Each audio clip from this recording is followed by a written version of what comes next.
नमस्कार दोस्तों।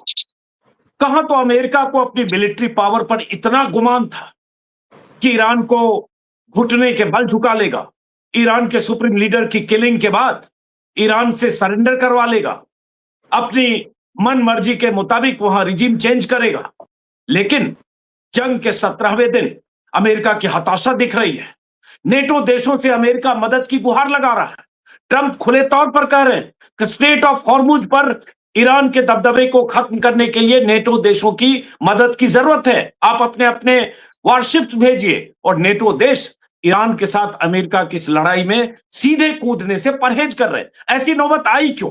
और ईरान कैसे अमेरिका और इजराइल की ज्वाइंट मिलिट्री पावर के सामने 17 दिनों से डटा है कि बेचैनी और खलबली अब अमेरिका में है? इसको समझने के लिए हमारे साथ खास मेहमान हैं मेजर जनरल जीडी बख्शी साहब। लगातार आप सारे यूट्यूब प्लेटफॉर्म पर और चैनल्स पर उन्हें देखते होंगे, बहुत मुखर आवाज। तो बख्शी साहब, स्वागत है। सीधा सवाल यही कि जंग के 17वें दिन अमेरिका को इस तरह से अब लग रहा है कि अब अपने दम पर अमेरिका स्ट्रेट ऑफ हॉर्मुज पर ईरान के मुकाबले के लिए फ्रांस, दूसरे देश, चीन से लेकर जापान से लेकर ब्रिटेन तक सबसे गुहार लगा रहा है। तो अब ये जंग यहां पहुंची और यहां से कहां जाएगी? देखिए साहब, ये जो जंग चल रही है, मेरे आंकलन में ये 21वीं सदी का एक निर्णायक जंग होगी, जो ये फैसला करेगी कि क्या डोनाल्ड ट्रंप अपनी दादागिरी से, अपनी बुलिंग से पूरी दुनिया को वापस यूनिपोलर वर्ल्ड ऑर्डर में धकेलेंगे, या एक crystal clear multipolar world order उभर कर सामने आएगा। वो सामने आ गया है। ईरान, रूस, चीन, इन्होंने मिलकर दिखा दिया है कि इतना आसान नहीं एक थर्ड वर्ल्ड देश का सर कुचल देना, मसल देना मच्छर जैसे। वो मच्छर ततैया से भी ज्यादा खतरनाक निकला।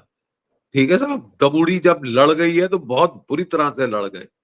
ठीक है, आप किसी भी देश की इज्जत, आबरू, उसकी तो मतलब सर्वाइवल के ऊपर हमला कर दो तो वो कोई भी लड़ जाएगा। और ईरान की तो एक ट्रेडिशन है साहब कि वो सारे हारते, वो करबला की लड़ाई ऑनवर्ड से जो भी इम्पॉसिबल लड़ाई की सब खलास हो गया, जहां बाकी लोग हाथ साष्टांग दंडवत कर देते, वो लड़े हैं। इराक के खिलाफ वो 8 साल लड़े, 1 बिलियन उनकी कैजुअलिटीज हुई साहब, वो नहीं करी। तो प्रॉब्लम यह है साहब कि डोनाल्ड ट्रंप साहब ने वेनेजुला को एक दिन में मसल दिया। सीआईए ने घूस पे घूस खिलाई, जैसे यहां क्लाइव ने खिलाई थी। है? अंग्रेजों ने खिला के 250 साल राज किया था यहां घूस खिला के, क्योंकि हरामखोरों की कमी थोड़ी ना है। ठीक है, और उन्होंने उन्होंने जो है वेनेजुला पे कब्जा कर लिया, और उसके बाद तो साहब वो तो साक्षात तांडव करने लगे कि अब मैं ईरान को ठोक दूंगा। 2 दिन लगेंगे, वेनेजुला के लिए 1 लगा था, यहाँ 2 दिन लगेंगे। उसके बाद मैं क्यूबा को खत्म करूंगा, उसके बाद मैं ग्रीनलैंड में मेरे को चाहिए रेयर अर्थ, वो मैं पकड़ लूंगा, कब्जा कर लूंगा। उसके बाद में मैं पूरा कनाडा खा जाऊंगा। अरे साहब, ये बाप का राज है। अरे साहब, क्या ये उपनिवेश का जमाना है, दौर है, कॉलोनियलिज्म फिर से आ रही है। अब क्या क्या करेंगे? कोई रूल ऑफ लॉ, कोई कुछ नहीं।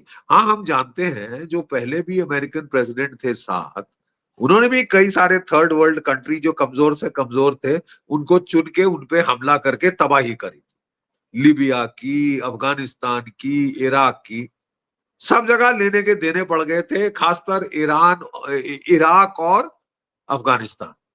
ठीक है साहब, अब वो चढ़ गए वॉर ऑफ चॉइस। तो जिस तरह से ईरान पर हमले की प्लानिंग अमेरिका ने की होगी जनरल साहब, उसको तो ये लगा होगा कि ठोक पीट कर हम 48 घंटे या 72 घंटे में ईरान को सरेंडर करवा लेंगे। अब 17 दिन हो गए और ये नौबत क्यों आ गई कि अमेरिका को स्ट्रेट ऑफ हॉर्मुज खाली कराने के लिए, जब ट्रंप बार बार बोल रहे हैं कि हमने 100% उनकी मिलिट्री खत्म कर दी, नेवी, आर्मी और एयरफोर्स सब, तब फिर वो 1 दर्जन देश से या नेटो के 2.5 दर्जन देशों से मदद क्यों मांग रहे हैं? अरे साहब, वियतनाम वॉर कोई 14 साल चली थी, उसमें भी वो हर शाम को बोला था कि खत्म हो गया, रगड़ दिए, इतने हजार मारे, ये किया, वो मारा, मार डाला, पीट डाला, और कख नहीं हुआ, वहां से भागना पड़ा। ठीक है, 8 साल लड़े, ईरान में बड़े, इराक में बड़े धड़ल्ले से गए, बहुत ही धड़ल्ले से गए कि वेपन्स ऑफ मास डिस्ट्रक्शन बता रहा है, झूठ बोला, सफेद झूठ। ठीक है, शुरू में तो रगड़ दिया, 8 साल लेने के देने पड़ गए, 4 ट्रिलियन डॉलर का खर्चा हुआ, 4,000 बॉडी बैग घर पहुंचे और अपना मुंह लटका के आ गए वापस। अफगानिस्तान में 20 साल लड़े, ठीक है, और अपना मुंह लटका के जहां से जिस हालत में भागे वो तो देखने लायक थी। तो साहब ये अब बहुत जाती पे आ गए हैं। आपने वेनेजुएला को रगड़ दिया, अब आप बोले हम ईरान को रगड़ देंगे, मसल देंगे, जैसे चींटी को मसला जाता है, फिर हम क्यूबा पकड़ लेंगे, फिर हम क्या बोले तो हम ग्रीनलैंड में रेयर अर्थ है हमको चाहिए, बस हम पकड़ लेंगे हैं। और उसके बाद जो आप कह रहे कि हम कनाडा को 51st स्टेट बना देंगे, तो ये उपनिवेश का काल है क्या? Is it the era of colonialism? किस किस देश पे आप कब्जा करोगे? ये 18वीं सदी नहीं है साहब, कॉलोनियलिज्म नहीं है।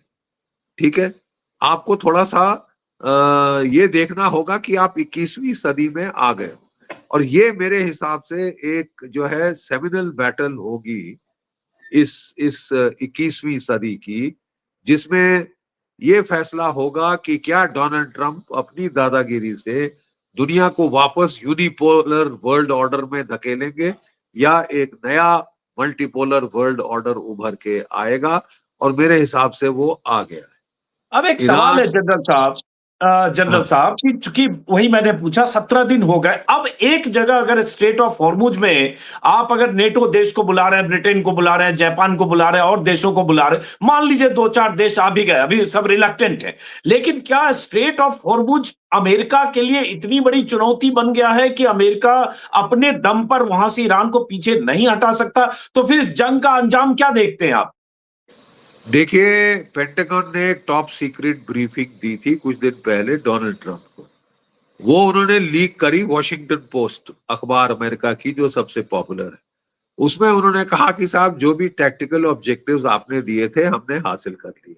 स्ट्रेटेजिक ऑब्जेक्टिव रेजिम चेंज बगैर बूट्स ऑन द ग्राउंड हासिल नहीं हो सकता, और हमको 2 लाख अमेरिकी फौजी उतारने पड़ेंगे जमीन पर, सरजमी पर, और कोई हमारे 18 महीने लड़ना पड़ेगा, और 15,000 से ज्यादा बॉडी बैग्स आ सकते हैं कम से कम। स्ट्रेट्स ऑफ हॉर्मुज को खोलना मुश्किल है। अब ये समझना जरूरी है कि क्यों मुश्किल है। ज्योग्राफी, जरा नक्शा तो देख लेना साहब। वो आप उसकी पूरी नेवी डुबो दी। पहले तो नाम की नेवी थी, एयरफोर्स आपने खत्म, खलास कर दी, नाम की एयरफोर्स थी। वियतनाम वॉर के जमाने के जहाज थे, वो खत्म करके आप चाहे भंगड़ा करें चाहे नाच करें, कोई खास फर्क नहीं पड़ता। असली हथियार ईरान के हैं मिसाइल, ड्रोन्स। वो ताबड़तोड़ दागे जा रहा है साहब, और नुकसान किए जा रहा है, और अच्छा खासा नुकसान, अच्छा खासा नुकसान। जो पूरी गल्फ ऑफ हॉर्मुज है, प्लीज समझिए, उसकी जो नॉर्दर्न बैंक है, नॉर्दर्न शोर जो है, वो ईरान का सरजमी है। मतलब उनको जहाज नेवी के उतारे बगैर खाड़ी में, वो अपनी जो गुफाएं हैं, जो टनल्स हैं, वहां से एंटी शिप मिसाइल फायर कर सकते हैं, ड्रोन चला सकते हैं। और जो भी क्या जैसे कहा जा रहा है कि नेवल माइंस उनके पास 4 से 6 हजार नेवल माइंस है, जो अमेरिकी अखबारों में छप रहे हैं, तो आसानी से नेवल माइंस बिछा के शिप को उड़ा सकते हैं, और ऊंची पहाड़ियां हैं, इसलिए वहां अमेरिका को आप इंगेज बहुत करना सारी हो। चीजें हैं साहब, माइंस बिछा सकते हैं। सबसे इफेक्टिव है इनके एंटी शिप मिसाइल्स। इनके हम्म, पास चीन के एंटी शिप मिसाइल भी आ गए, इन्होंने अपने डेवलप कर लिए हैं हाइपरसोनिक मिसाइल, जिनको हम्म, रोकना तकरीबन असंभव है। वो तो हम्म, क्लेम कर रहे हैं कि हमने काफी क्षति पहुंचाई है। इब्राहिम लिंकन को कुछ अफवाहें उड़ रही हैं कि George Gerald Ford aircraft carrier डुबो दिया है। यहाँ तक मतलब बहुत सारा तो डिस इन्फॉर्मेशन, मिस इन्फॉर्मेशन भी है, लेकिन मतलब अब क्या सच है वो ज्यादा देर कहाँ तक छुपेगा। अगर एक एयरक्राफ्ट कैरियर ईरान का सकर पंच लग गया, एक एयरक्राफ्ट कैरियर डूब गया वाकई में, तो भाई साहब आपका जो है 4, 4.5 से 5 हजार बेचारे अमेरिकी सिपाहियों की अगर शहादत हो जाए और उनकी लाशें जाएं, आप समझते हैं अमेरिका के लोग आपको माफ कर देंगे?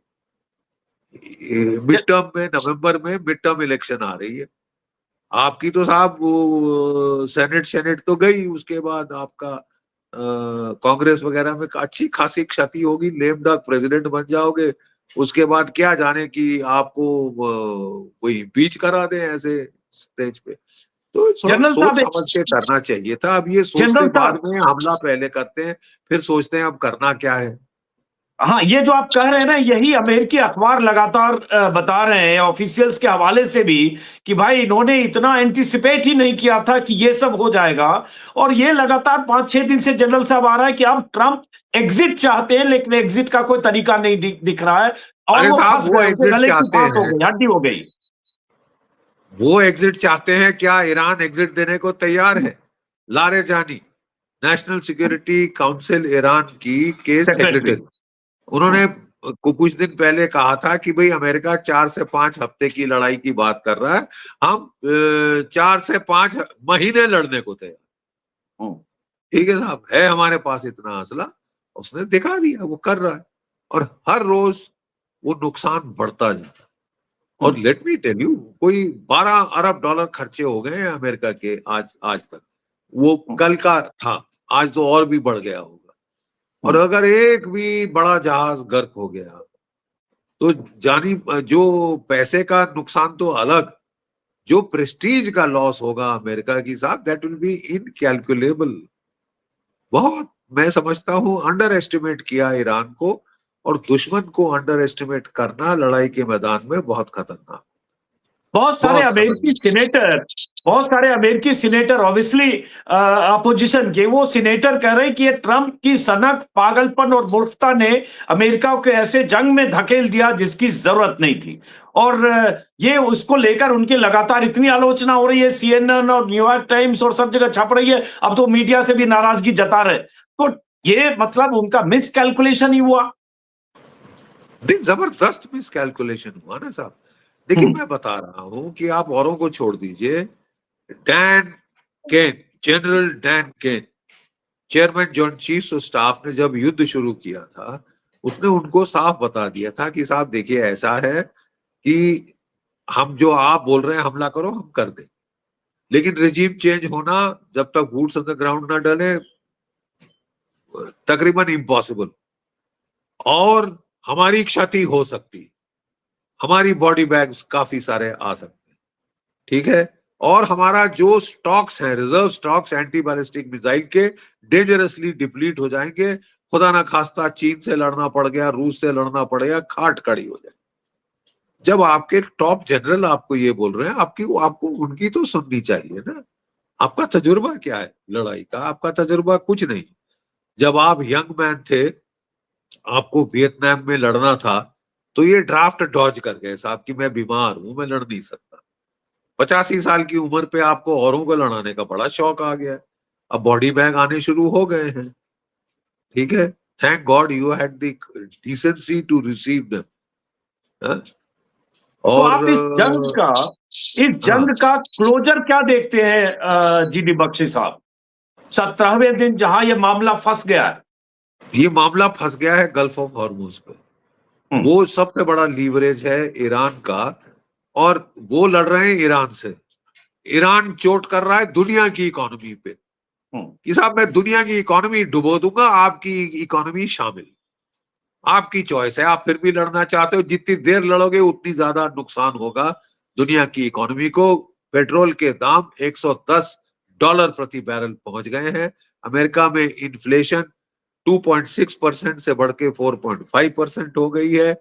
और जो वहां तेल के दाम लोकल हैं, वो लड़ाई के पहले $2 से $3 प्रति गैलन थे, अब 4 से 5 पे आ गए हैं, और यही रेट चलता रहा $7 से $8 प्रति बैरल हो जाएंगे। आप समझते हैं अमेरिका की जनता खुशी के मारे नाच उठेगी, झूम उठेगी। क्या आपने क्या सोच के ये लड़ाई करी है साहब? सोच समझ के लड़ाई की जाती है ना साहब, कि हम लड़ाई पहले शुरू कर देंगे, बाद में सोचेंगे करना क्या। ये तो तो जनरल बहुत साहब, खतरनाक एक और इतने बड़े office, office of the president of the United states of America, most powerful country in the world, उसका तो थोड़ी जनरल साहब गरिमा आपको की ये भी लगता जरूरत है, है ना। जनरल साहब आपको ये भी लगता है कि किसी और बड़े हथियार का इस्तेमाल किया जाए, बेचैनी में, पागलपन में, सनक में अमेरिका कर सकता है या नहीं, इजराइल कर और बड़ा सकता है, हथियार जब क्या, इस तरह से ईरान डटा और हुआ बड़ा है तो? हथियार अब सिर्फ न्यूक्लियर बॉम्ब रह गया है साहब। तो क्या आप हम्म। न्यूक्लियर युद्ध करना चाहते हैं? मतलब सन की पने में आप दुनिया के अंदर मशरूम क्लाउड में खत्म करना चाहते हैं। आप इस्तेमाल करेंगे, नॉर्थ कोरिया उसको देगा, ठीक है। और जरूरत से ज्यादा आपने दुनिया को तंग किया कि हाँ साहब मैं कुछ भी कर सकता हूँ, एटॉमिक बॉम्ब चलाने का हक है मुझे, है तो हक है। तो साहब बाकी लोगों के पास भी एटम बॉम्ब है, जापान में चला दिया था 1945 में, किसी और के पास नहीं था। अब रूस के पास आपसे ज्यादा एटम बॉम्ब है, चीन के पास उसका भी जखीरा 1000 के करीब पहुंच गया है। रूस के पास 6000 का है, आपके पास 5000 का है। लेने के देने ना पड़ जाए साहब, आप दुनिया खत्म ना करा दें। अब ये पागलपना जितना चल सकता था चल चुका है। मेरी अपील है मोदी साहब को कि वो हस्तक्षेप करें। ईरान उनकी सुनेगा, इजराइल भी उनकी सुनेगा, और अमेरिका को तो अब ऑफ रैंप चाहिए। वो अब ये आपने करे चूंकि तो मोदी दुनिया साहब को का एक नाम बहुत लिया, बड़ा फेवर हो जाएगा। जनरल जितनी साहब आपने जल्दी चूंकि, ये लड़ाई खत्म होगी उतना भारत के लिए अच्छा है। हम्म, मेरी जिम्मेवारी, मेरी मेरी वफा हिंदुस्तान के साथ है, ठीक है ना साहब। और हिंदुस्तान के लिए सबसे बेस्ट है कि इस वक्त खत्म हो।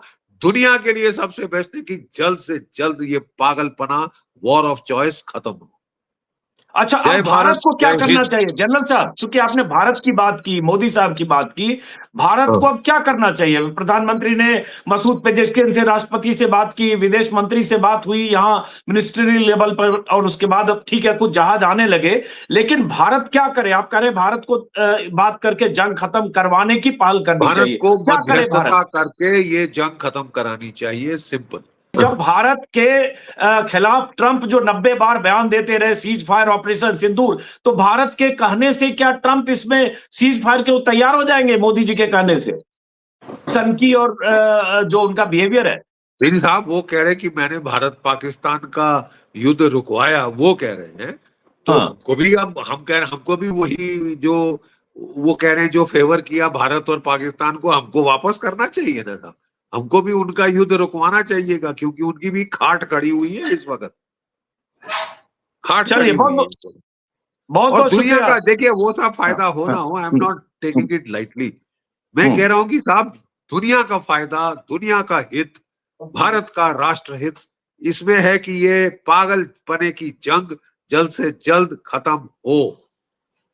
ईरान का फायदा, इजराइल का फायदा, अमेरिका का फायदा, दुनिया का फायदा, भारत का फायदा।